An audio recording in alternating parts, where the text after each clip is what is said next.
So the other category about in cool season is fine leaf fescues.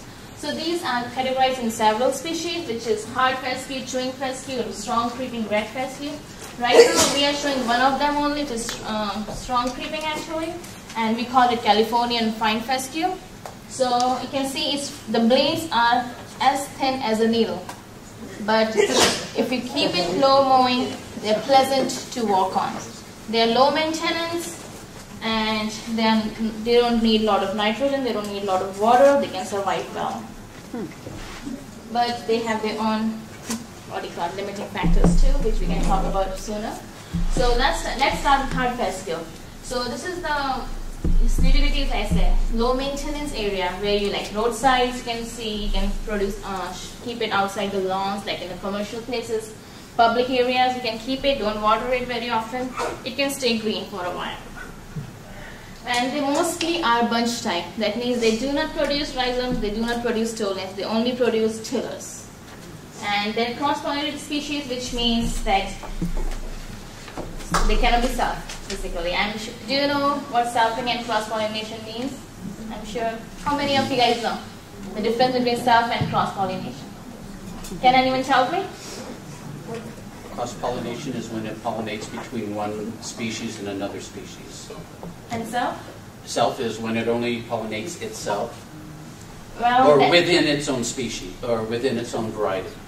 That's very good answer, I believe, and that's the only difference is, in the cross-pollinated, the male and female plants are separate.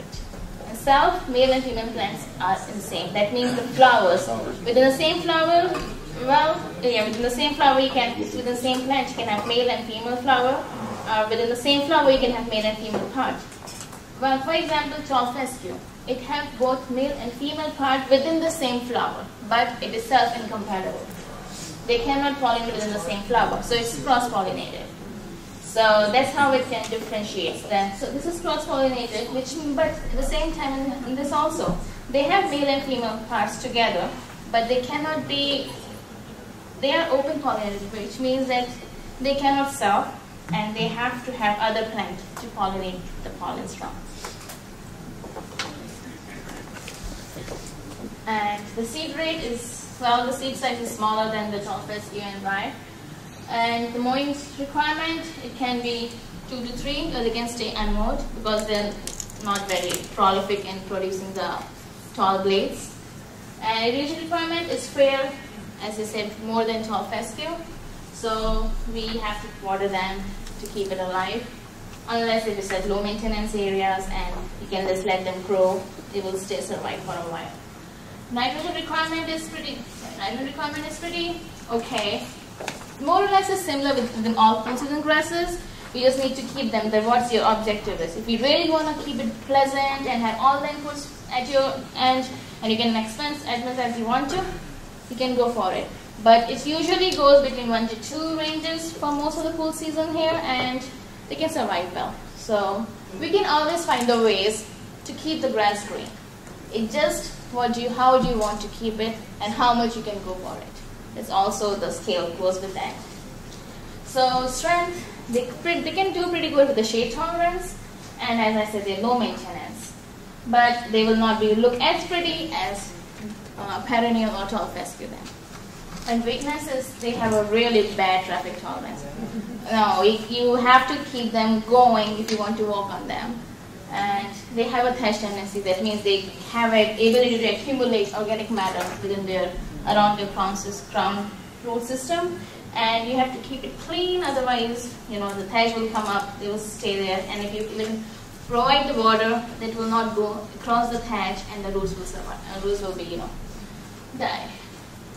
So the other species is the strong creeping red fescue. This is stronger than the hard fescue, and the good point is it have the rhizomes as compared to hard or chewing fescues, and is also a cross-pollinated species. And the seed rate is similar with the hard fescue. Fine fescues are pretty much similar. As I said, it's easy to differentiate, but it's not easy. Sorry, but that's a fact. You can see from the distance, it's a bunch type. It could be chewing or hard. If it have rhizomes, go for it, strong creeping red fescue. So, but they are pretty because they have fine leaf texture, And if you can keep it in the mowing conditions, it will go well. And strength, again, they are high seedling vigor. They will go great when you are proceeding.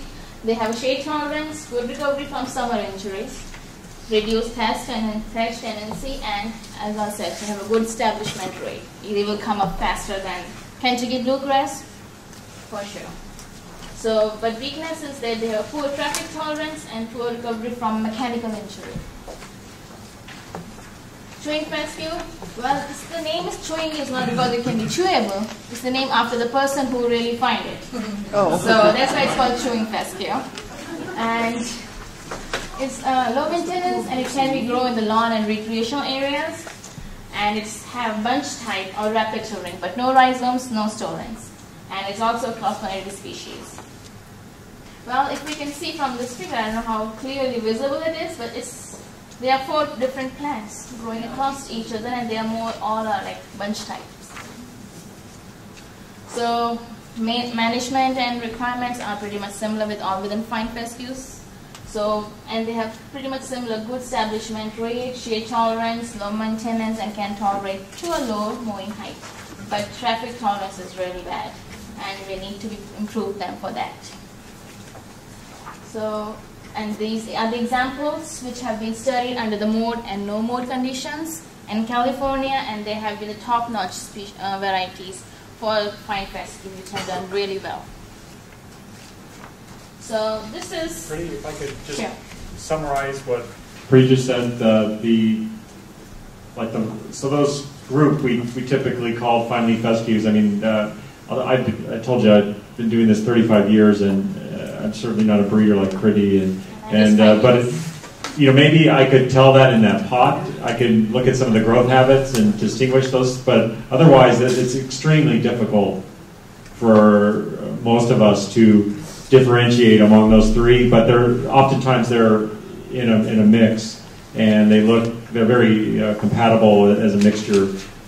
What I see mostly happening these days with the fine leaf fescues is the unmowed situation, and it's especially popular in Northern California. It's kind of Northern California's go-to drought-tolerant grass. Not that they don't also have tall fescue, but there's I see a lot of plantings in Northern California. Oakland Airport. Next time you go there, you'll see a lot of fine leaf fescue, and then there's a new building on campus which was designed by a Northern California landscape architect, and it's fine leaf fescue. But they really struggle in inland hot climates like Riverside in the summer, unless they're in the shade. So dry shade is where they really do very well. And then if Priti didn't mention it, or maybe in the future you'll see, as a common cool season lawn mix, you might have, maybe not for California, but you typically have like Kentucky bluegrass, like she's going to talk about, and you'd have fine leaf fescue for the shade, sort of the shade component of that, and ryegrass for the quick establishment type of thing. So those kind of work well together in that regard. Yeah, exactly. You didn't mention everything correct. It's about what you want. I mean, I'm again making the same point, but in 5 years of my experience in New Jersey, where we have the Red Ghost Turfgrass breeding program, well, I've felt lucky to work there. I came here with a zero turfgrass background. In 5 years, I learned a lot there. And there we have seen that what do you want from the grass, and then you have it. So basically, as Jim mentioned, that these fine fescues, they're hard to differentiate. Definitely, they're hard to differentiate. But they have their own characteristics which we can exploit for our human benefits and put in our situation, and then we'll get best out of it. But dry shade, open shade, and wet shade, there is another species called rough stalk bluegrass, which is really good for wet and shade conditions. So it's growing well in different parts, and so far I haven't experienced most about the East Coast. And I'm learning more about the West Coast now, and today is very learning procedure for me too, as I'm learning a lot from Jim today, that what exactly we are looking for, what are the limiting factors, what we can do, what we cannot do. So Kentucky bluegrass, for that respect, is great. It's beautiful grass, but it's like, how to say, the princess grass, which needs all the pampering, which needs all the best thing it can have to grow, and that will give you a best plant. Okay, I will think about it, then it will come up. But as compared to other cool season turfgrasses, which is like tall fescue or fine leaf fescues, you can still have them, and you can give them a little bit, and they can survive. But for Kentucky bluegrass, it needs a lot of caring. I think so. So let's see how it will go up. So it grows in golf course fairways. You can see easily there, home lawns, and it's very pleasant. Well, we don't have a sample today because it's not very commonly used actually, and we have one experiment going on at Turf Center, so which we probably didn't want to break it, so we have there. But it's about that it's very pleasant than all other cool season. I mean, I believe because it have variation in colors, texture, quality, and it's highly rhizomatous, very competitive. If you have a mixture with Kentucky bluegrass, with ryegrass or tall fescue, you cannot have more than 10% Kentucky bluegrass because it will take over the whole field. So like for 90 to 10%. So that's how it goes, and that's what we have experiments at Rutgers there back in New Jersey, that we keep it controlled. So more tall fescue, less Kentucky bluegrass. That's how the field was maintained with both the species. And it's highly apomictic. Apomictic means highly vegetative. The hybrid seed production, well, hybridization is very hard in Kentucky bluegrass, and apomictic is that self-pollination. More or less, we can say that the plants grow, the seeds develop, and it have all motherly characteristics. To have a hybridization, we have to go to avoid it. Like it's one of my experience there in New Jersey, that the flowers open in the midnight, from 12 to 6. So we grad students, we have this job. We go to the greenhouse at midnight and stay until the 6, and after every 10 minutes, we have to go and tap the plants. So the pollens will flow from male to female plants, and they will hybridize. Seriously, I have done for 5 years that job. Well, the lucky part was I was paid for that job, so we didn't complain that much. But we always complain, like we have 5-6 grad students, we have there's a rotation. Okay, I do tonight, you will do tomorrow, and then he will do next. And then again, after 5 days, I will go again and stay whole night in the greenhouse. We have a small mat, keep in the greenhouse floor. If we have a small, they provided us a TV, so we will not fall asleep. They wanted us to stay awake whole time. So next day we got off because we worked in the midnight. But it was a fun job, but at the same time it was a pain job. And nobody wants to stay, and it happens in May time. So it goes from 2-3 weeks in May. Sometimes we coincide with our final exams. So that was a tricky part. But we survived, and Kentucky bluegrass survived, and they developed cultivars from there. So we were happy about that. So that was a challenge, but it was a fun challenge. So Kentucky bluegrass seeds are smaller than the tall fescue and ryegrass, and its seed weight is 2 to 3 pounds per 1,000 square feet. It requires more nitrogen than the fine leaf fescues, and it has 2 to 4 pounds per 1,000 square feet per year. Irrigation requirement, fair, better than, require more than tall fescue. I'm using tall fescue as a standard because if I have a graph for the water requirement, these cool season Kentucky bluegrass, ryegrass will come the top, tall fescues in the middle, and then the warm season. So, as I said, the cool season requires 20% more than the warm season. These guys can get 35% probably. So they are like, how to say, execution, like really pampered grasses. That's how I call them. Like they require pampering. So for the strength, they have apomixis, because if you have apomixis, if you got a good plant, good characteristics, just keep it, let it grow itself, develop seeds, and it will maintain the pure life population.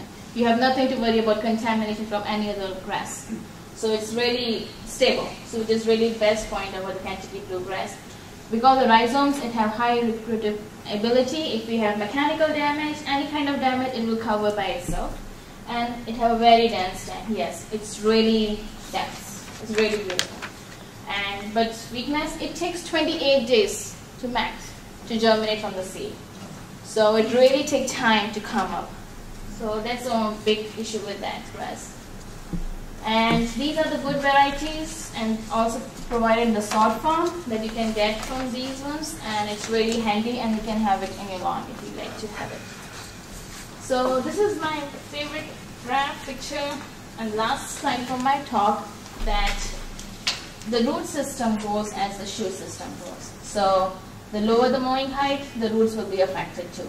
So the lower it is, for example, in golf courses, you have to maintain it. You have to provide a lot of management practices, cultural practices to keep it alive. And as the utility turf goes, the shoot goes high, root goes down, and it can survive pretty much well on it. And you don't have to do as much management practice as you do it in the greens or cheese. So that's how the plants survive, based on the roots. So manage both the shoot and root, you will get a good grass. And here I am for the questions, if you have any. All right. What role, if any, do the California native grasses play in your breeding program? Okay, that's a very good question. And as we talk about the breeding program, we just started, and I'm collecting native grasses. I am going all over the desert, roadsides, unmaintained areas, cemeteries, that I can get as many local grass as we can. So we will keep them in our breeding program, and then we will breed them and make them better out from them. So they really play a good role because they have the traits which we are looking for. Like what? Drought tolerance, and if they look nice, we definitely collect it. That means they have a pleasurable ability, beautiful ability for the plants to look good quality, and some plants do not have all the qualities, but some do. So what we're doing is, we take the good one, for example, drought tolerant. And this grass, beautiful. We cross them together, the babies will come and they will be having both the traits. So that's what we are looking for. So that's why the local plants, they are very desirable. Have the existing grasses all been developed in the Northeast at Rutgers University, for example, or elsewhere in the Northeast, and then kind of migrated to California? Actually, for example, at Rutgers, they have 300 acres only for breeding cool season turfgrasses, and they have been collecting all over the United States as well as from Europe and Africa and Asia. So they have developed tons. I think by now they have more than 200 cultivars released in the market, and we are having collaboration with them to bring the top fescue seeds from there to here, and then we will evaluate and we will breed them for local requirement conditions, basically the drought tolerance. So we are planning to have that too. So it's in the process right now. Thank you. Yes, please. Is there a native grass that one could use to make a quasi-lawn?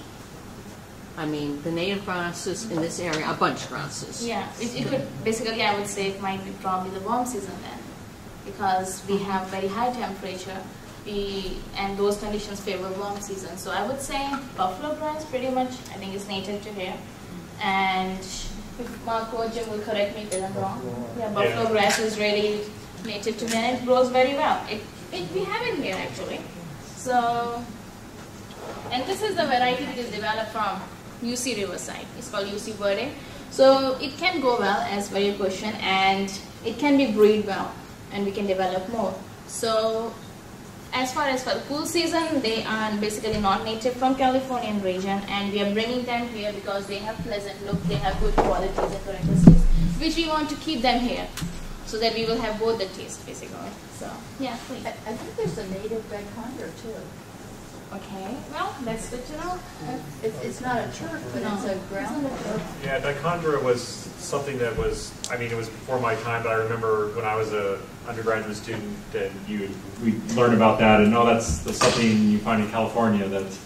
I still see that. We still have some dichondra that's still hanging around at our farm, but again, it would qualify as a turf from the standpoint of, it's not a turf grass necessarily, but it does, from what I understand, you can obviously mow it low, and I think it withstood a fair amount of traffic, and so it's a low-growing ground cover. But just to get, we don't want to steal Marco's thunder here about, because he's still got some warm season grasses to cover, but I did want to talk about the native issue, because I get a lot of questions about that. There's a lot of, I think, somewhat out there might be a little bit of misconception about the fact that, we have to have we should have native.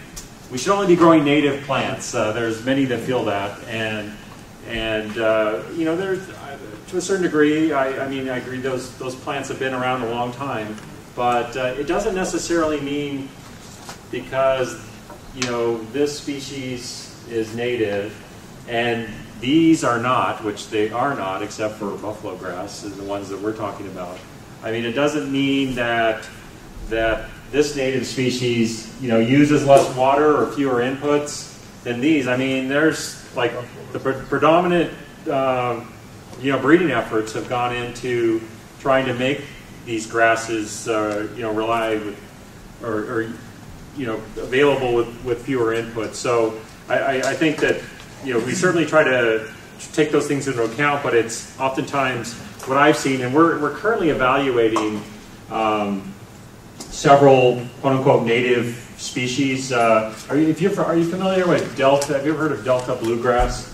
It's a sod company up in north central California, and they're marketing. I think they're down marketing quite a bit in Southern California now. In fact, we're doing some studies for them with their native grasses, and many of them are kind of in a situation like Priti was showing or talking about with the finely fescues. It's like an unmowed kind of situation. These grasses are coarser texture. They're not as tolerant of low mowing heights, and so that's a totally different look. I mean, I'm not saying that it couldn't be on your lawn, but not something you'd want your children to be rummaging around grass that's knee high.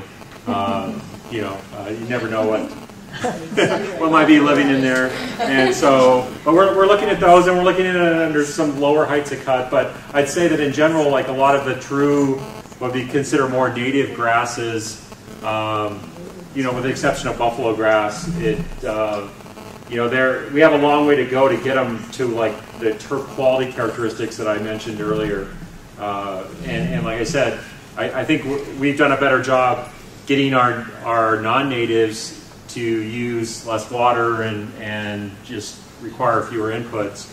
That, you know, that's been obviously longer in the making than trying to go back and take some of these natives and try to turn those into, you know, the turf that we all know about and we're hearing about today. And then really another one before we hand it over to Marco is just with the bluegrass. I understand that back in the day it's probably 70s or earlier, Kentucky bluegrass was the go-to grass in California. And I think it was the dry, I mean, this is really, you know, I mean, I maybe visited California to Disneyland at that time. But back in the 70s, there was a bad drought, I understand. Yes. Yeah, I mean, a pretty severe one. Yeah. And that really caused some changes in practices. And what happened there was a switch from Kentucky bluegrass to tall fescue. And the thing about Kentucky bluegrass is actually it's what we call water use efficiency, which is kind of what I define as the ability to take in carbon, right, for carbohydrates and, you know, carbon sequestration, if you will, but mainly, you know, the plant needs carbohydrates, it needs food, right, while losing the least amount of water. Kentucky bluegrass is actually pretty good at that, but it has an avoidance mechanism as well. And when you withhold water, what does it do? It goes dormant. That's its mechanism. And so do we like that as Californians or Americans in general? No, we don't. And so tall fescue, when you withhold the water, it has that deep roots that allows it to stay greener. And whereas Kentucky bluegrass was good, you know, it'll go dormant. And I remember working on a golf course, you know, in college, and we had Kentucky bluegrass rough and fairways, and man, if you let a hot spot develop and it goes dormant, you just had to put so much water on that for it to kind of break dormancy and green up again. So that's kind of the reason why we just don't see that much of it anymore, and we are evaluating that for seed companies in terms of other climates where it's more adapted. But the common thing you'll find, maybe if somebody's seeking sod, there's a common thing of like, I think it's a mix of like 80% tall fescue and 20% Kentucky bluegrass. That's a very common sod sod producers type of variety, if you will, their own commercial kind of variety that they would put out. So it's a mostly tall fescue, but some bluegrass.